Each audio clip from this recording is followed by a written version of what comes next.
আশা করছি সবাই অনেক ভালো, সুস্থ এবং সুন্দর আছেন।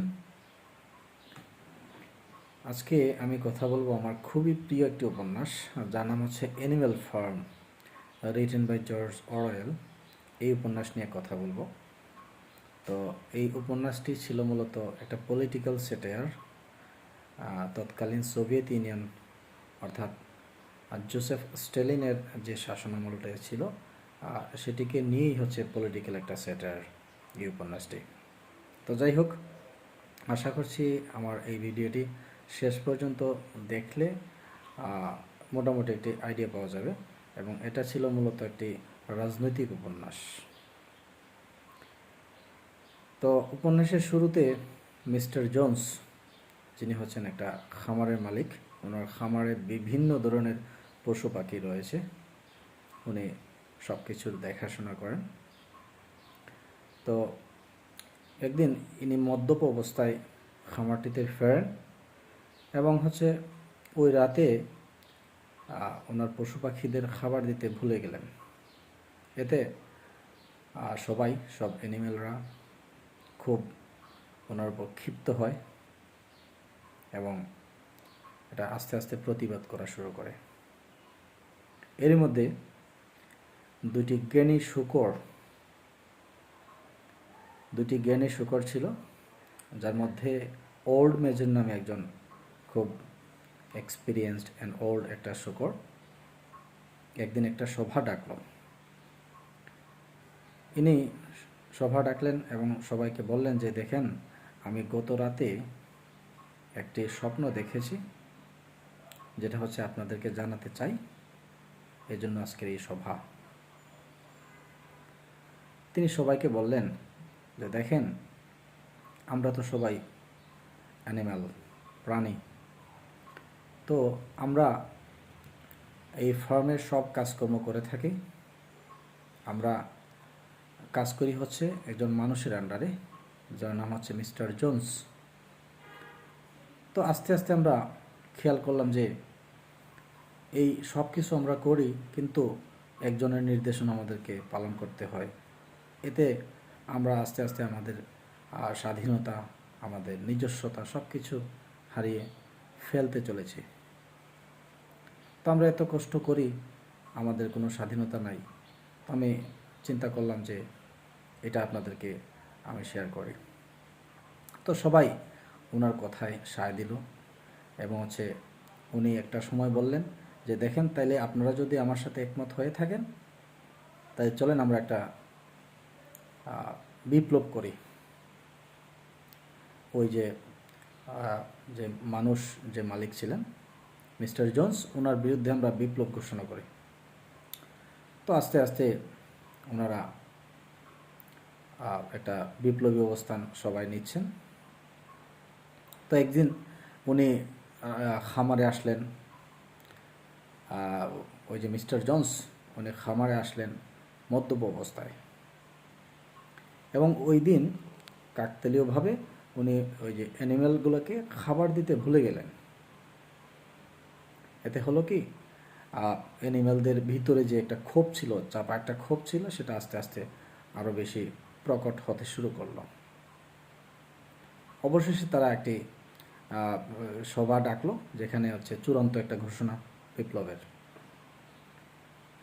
নিচে চিৎকার চেঁচামেচি, আর এই যে মিস্টার জোন্স, যিনি একজন মালিক, ইনি আস্তে আস্তে খেয়াল করলেন যে তারা কানাঘুষা করছে, there is something going on.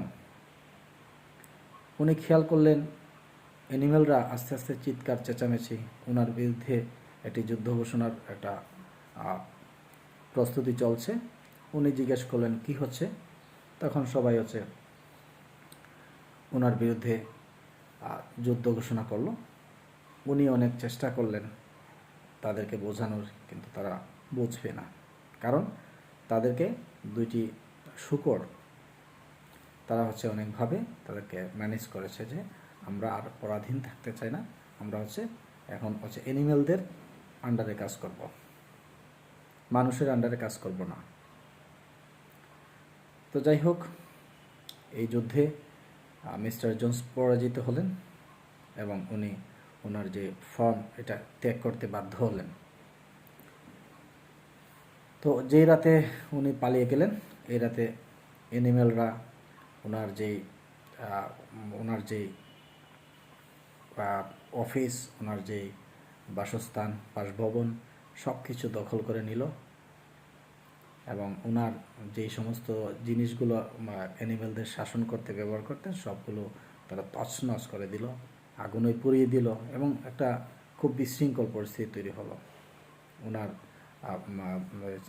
Bedroom, ওনার আছে কার্যালয়, সব কিছু তারা ধ্বংস করে দিল এবং ওই সময় গভীর রাত হয়ে গেছে। তারা অ্যানিমেলরা একটা টাইমে খুব ক্লান্ত হয়ে পড়ে এবং ঘুমিয়ে পড়ে। পরদিন ঘুম থেকে উঠল সবাই এবং একটা নতুন সকাল, স্বাধীনতার একটা সকাল। সবাই খুব স্বাধীনভাবে এদিক ওদিক ঘোরাফেরা করছে, কেউ তাদেরকে কোনো নির্দেশ করছে না, কোনো বিধিনিষেধ নাই, কিন্তু কেন যেন তাদের মধ্যে একটা অনিশ্চয়তা কাজ করছে যে আজকে তো আমাদের কোনো কাজকর্ম নাই, তো আজকে তো আমরা খুব ফ্রি।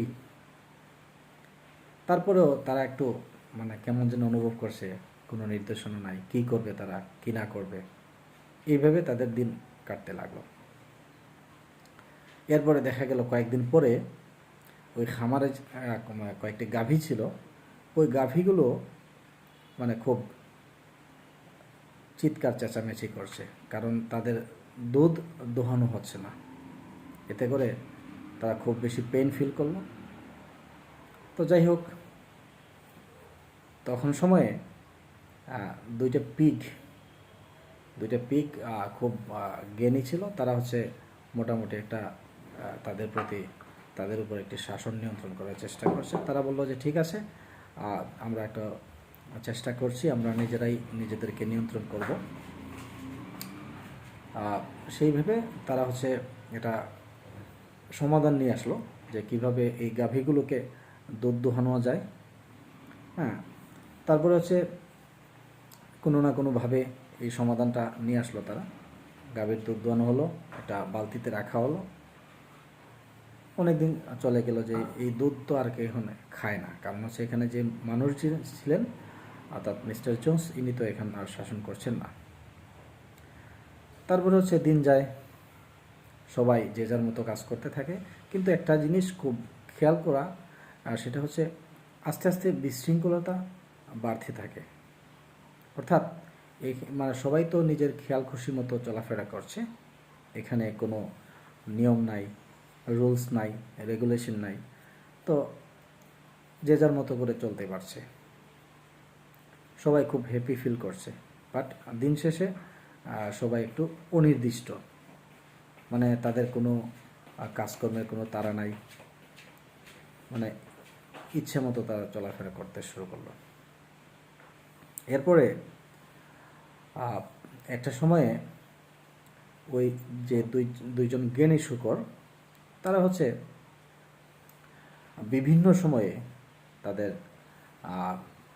সময়ে তাদের মতবিরোধ দেখা দিল। তো তারা চিন্তা করলো এভাবে তো ডিসএগ্রিমেন্টের মধ্যে থাকা যায় না, তো চলেন আমরা একটা ভোটিং সিস্টেম করি, যারা ভোটে জিতবে সে আমাদের এই ফার্মটা শাসন করবে। তো তারা ভোটের প্রচারণা চালালো যে যার মতো করে, এবং যেই শূকরটি সবচেয়ে বেশি সমর্থন ছিল, সে একসময় একটা ষড়যন্ত্রের শিকার হয়। তার যে অপোজিশন, যে পিগ শূকর, সে চিন্তা করলো আমি তো কোনোভাবেই ভোটে জিততে পারবো না। তো সে 4টা কুকুরকে লেলিয়ে দিল, যেই জনপ্রিয় শূকর ছিল তার পিছনে, অর্থাৎ এই কুকুর দিয়ে তাকে ধাওয়া করলো এবং সে একসময় ওই ফার্ম ছেড়ে চলে যেতে বাধ্য হলো। তো শেষমেশ আর ভোট তো আর দরকার নেই, কারণ এখানে তো প্রতিদ্বন্দ্বী একজনই, যিনি শক্ত প্রতিদ্বন্দ্বী ছিল সে তো পালিয়ে গেছে। তো যেই দুষ্ট শূকর ছিল সেটি একসময় প্রধানমন্ত্রী আসনে আসীন হয়, সে তার মতো করে এই ফার্মটা চালনা করার চেষ্টা করছে। তারপরে হচ্ছে তারা তার মন্ত্রিসভা, তারা হচ্ছে একটা 7 কমান্ডমেন্ট, 7টা নিয়ম চালু করে সংবিধানের মধ্যে। এর মধ্যে খুব গুরুত্বপূর্ণ 2টি নিয়ম হলো, একটি হচ্ছে যে যারা 4 পায়ে হাঁটে তারা সবাই আমার বন্ধু, আবার যারা 2 পায়ে হাঁটে অর্থাৎ মানুষ, সবাই আমাদের শত্রু। তাদের 7 কমান্ডমেন্ট ছিল। তো যাই হোক, ইনি ওনার নিজের মতো করে এই সংবিধানটা বানানোর চেষ্টা করলেন এবং এই অনুযায়ী চলার চেষ্টা করলেন। তো এদিকে ওই যে দুধ দোহানো হলো, যে দুধ হঠাৎ করে এই দুধ আর খোঁজ পাওয়া যায় না, দোহানো হয় কিন্তু খোঁজ পাওয়া যায় না যেটা দুধের কি, কারণ এখানে তো আর মানুষ নাই যে দুধ খাবে। আবার ওইদিকে পরিশ্রমী একটা সেক্টর রয়েছে, অর্থাৎ ঘোড়া, তারা হচ্ছে আবার একে ওকে জিজ্ঞেস করছে যে আমরা তো স্বাধীন হলাম, কিন্তু আমি তো সুগার পছন্দ করি, চিনি পছন্দ করি, আগের মতো আমি কি চিনি খেতে পাবো? তখন তারা বলছে দৌড় বেটা, আমরা আগে ছিলাম হচ্ছে মানুষের অধীনে, এখানে আমাদের পরাধীনতা ছিল, আমাদের ইচ্ছে মতো আমরা চলার কোনো সুযোগ ছিল না। এখন তো তুমি স্বাধীন, তোমার এই রকম ছোটোখাটো আনন্দের বিষয় নিয়ে আসলে আমরা চিন্তা করার সময় নাই। এখন হচ্ছে আমরা এই যে আপ্লুত হয়েছি যে আমরা নিজেদের মধ্যে আমরা নিজে শাসন প্রতিষ্ঠা করতে পেরেছি, আমরা এখন স্বাধীন, তো এগুলো নিয়ে চিন্তা করার দরকার নেই। আবার একটা বিউটিফুল বার্ড ছিল, সুন্দর একটি পাখি ছিল, সে একটা লকেট পরতো তার গলায়। সে বলছে যে আচ্ছা, এই লকেট তো আমরা অ্যানিমেলরা তৈরি করতে পারি না, এখন আচ্ছা তাহলে এখন আমরা স্বাধীন হয়ে আমার এই লকেটটাকে আর পড়তে পারবো? এটা তো আমরা বানাতে পারবো না। তো তার কথাও এইভাবে হুরিয়ে দেওয়া হলো যে তুমি তোমার এই ছোটোখাটো স্বার্থ নিয়ে চিন্তা করার দরকার নেই, আমরা এখন হচ্ছে সম্পূর্ণ স্বাধীন। এনিওয়ে, এরপরে হচ্ছে দিন যায়, আস্তে আস্তে বিশৃঙ্খলতা বাড়তে থাকে এবং ওই যে প্রধানমন্ত্রী, যে দুষ্ট শুকর, সে হচ্ছে তার মতো করে তার এই ফার্মটা শাসন করার চেষ্টা করে।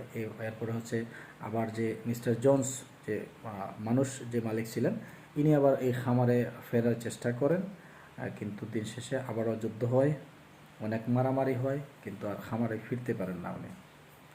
তো উনি বিভিন্ন সময়ে বিভিন্নভাবে এই যে অন্যান্য প্রাণীদেরকে বিভিন্ন ভুল মেসেজ দিয়ে থাকেন। এই যে শুকর, যিনি প্রধানমন্ত্রী, তো বারবার তারা বিভিন্ন সমস্যার সম্মুখীন হয় এবং উনি হচ্ছে এই সমস্যার সমাধান না দিয়ে উনি হচ্ছে তাদেরকে একটা মিথ্যা প্রোপাগান্ডা ছড়ায়। উনি যেমন এই যে ওনার প্রতিদ্বন্দ্বীকে উনি পালিয়ে যেতে বাধ্য করলেন, উনি অ্যানিমেলদের সামনে বললেন যে হচ্ছে আমরা শুনেছি যে এই যে নেপোলিয়ন, যে ওনার যে অপোজিশন ছিল, তার নাম ছিল স্নোবল। তো স্নোবল, আমরা শুনেছি স্নোবল মিস্টার জোন্সের সাথে একটা ষড়যন্ত্রে লিপ্ত হয় এবং হচ্ছে তারা ষড়যন্ত্র করে ওই জোন্সকে ফার্মটি ফিরিয়ে দিতে চায়। এই জন্য আমি তাদেরকে তাড়িয়ে দিয়েছি, এটা আপনাদের সুবিধার জন্য, আপনাদের কল্যাণের জন্যই। তো সবাই তাকে বাহবা দেয়। তো এরপরে দেখা দিল প্রচণ্ড খাদ্য সংকট, অ্যানিমেল ফার্মে প্রচণ্ড খাদ্য সংকট দেখা দিল। সবাই কিন্তু প্রধানমন্ত্রীকে একটু জিজ্ঞেস করার চেষ্টা করে, জানতে চায় যে কিভাবে সমাধান দেয়া।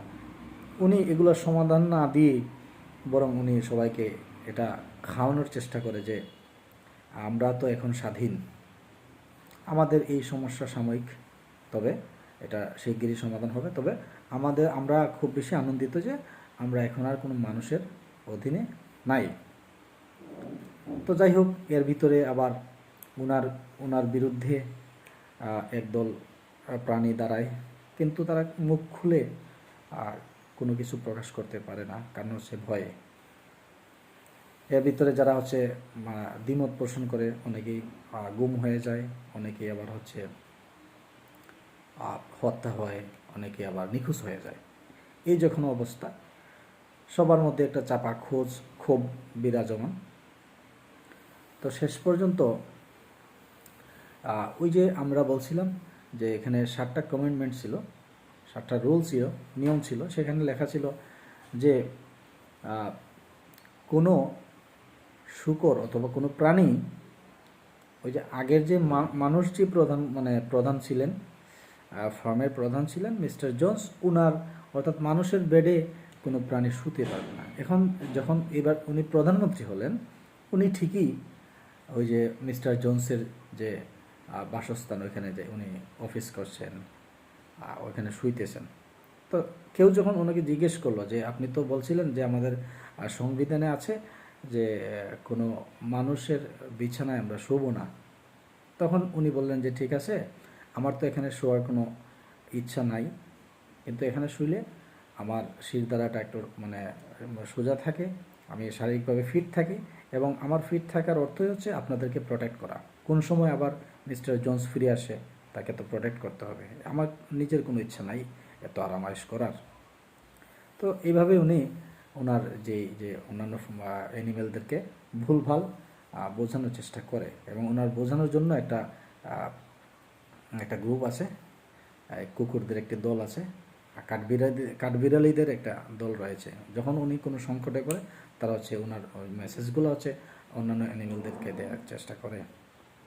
তো আস্তে আস্তে দেখা গেল যে যেই আদর্শ নিয়ে এই বিপ্লবটা ছিল, এই বিপ্লবটা আসলে ওই আদর্শ থেকে একদম ইউটার্ন করেছে, আদর্শের মধ্যে আর নাই। যে উদ্দেশ্য নিয়ে তারা বিপ্লবটা করেছিল, এই যে শাসনটা ছিল ওই মিস্টার জোন্সের আমলে, এবং এর থেকে নিকৃষ্ট শাসন আমল এখন এই আবার তাদের যে প্রাণী প্রতিনিধি মিস্টার নেপোলিয়ন শূকর, তার আন্ডারে এই শাসনামলটা আরও বেশি নিকৃষ্ট। তারা হচ্ছে আগের মতো শান্তি নাই, অর্থাৎ তারা অনেকেই বলা বলি করতে শুরু করলো যে এখন আমাদের আগের শাসন আমলে হয়তো ভালো ছিল। তো যাই হোক, এখানে তো মুখ খুলে কেউ প্রকাশ করার কোনো সুযোগ নেই, কারণ এখানে শক্ত একটি ওনার সিন্ডিকেট কাজ করে। তো যাই হোক, তো দেখা গেছে যে ওই যে দুধ দহন করতো, এই দুধ পাওয়া যাচ্ছে না, এই দুধ কোনোভাবে ওই শূকর নিজে নিজে খেয়ে নিত খড়ের সাথে মিশিয়ে। তো তার কিছু সাঙ্গপাঙ্গ তারা সবসময় জনসাধারণকে অর্থাৎ অন্যান্য প্রাণীদেরকে বোঝানোর চেষ্টা করতে লাগলো যে এটা আসলে আমাদের প্রধানমন্ত্রী ইচ্ছা করে খায় নাই, উনি চিন্তা করলো যে এখন তো আমাদের সবাইকে নিয়ন্ত্রণ করতে হবে, যেহেতু এখানে মিস্টার জোন্স অর্থাৎ যিনি মানব মালিক উনি তো নাই, তো অনেক ভালো বুদ্ধির দরকার, এই দুধ খাইলে অথবা বুদ্ধিশুদ্ধি একটু বাড়বে। এই জন্য উনি আস্তে আস্তে পড়াশুনো করা শুরু করলো। উনি মিস্টার জোন্সের বুক শেলফে অনেকগুলো বুক ছিল, এখান থেকে বিভিন্ন টেকনিক শেখার চেষ্টা করছে এবং পড়াশোনা সে শিখলো।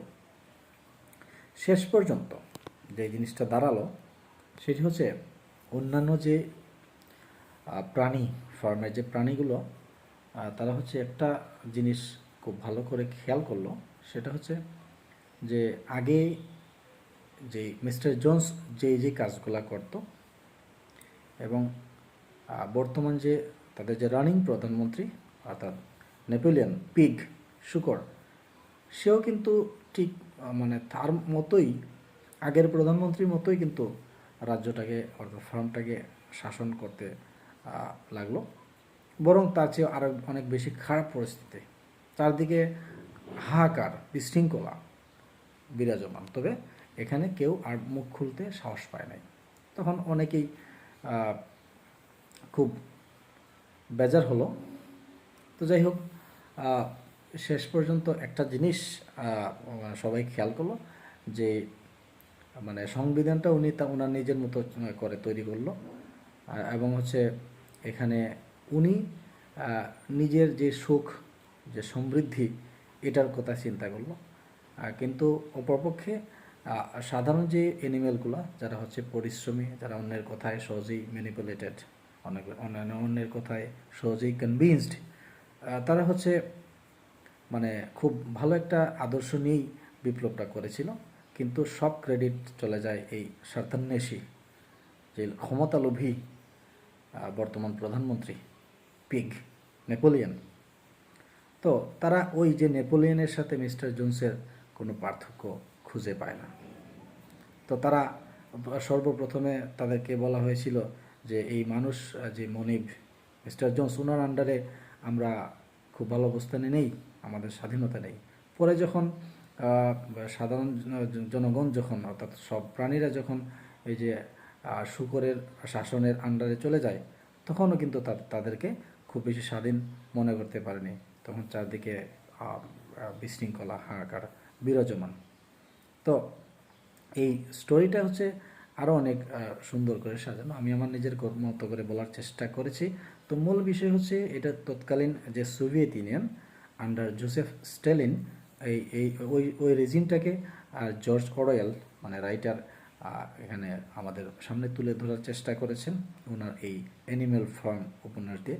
এবং এটা দেখা গেছে যে এটা যুগের পর যুগ সব সময়ই রাজনৈতিক যে প্রেক্ষাপট, প্রত্যেকটা দেশের রাজনৈতিক প্রেক্ষাপটের সাথে এটা কোনো না কোনোভাবে মিলে যায়। এজন্য এটা হচ্ছে 1923 থেকে, অর্থাৎ টাইম ম্যাগাজিন 1923 থেকে বর্তমান সময় পর্যন্ত 10টি সেরা উপন্যাসের মধ্যে একটি হিসেবে নির্বাচিত করেছে। অর্থাৎ এটা একটি ক্লাসিক।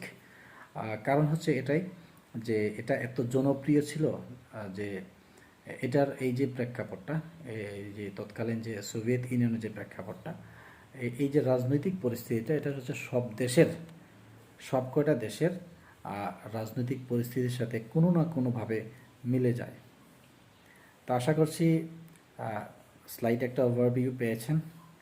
তো এতক্ষণ ধৈর্য ধরে শোনার জন্য অনেক ধন্যবাদ। হয়তোবা দেখা হবে আবার কোনো ভিডিওতে। ধন্যবাদ সবাইকে।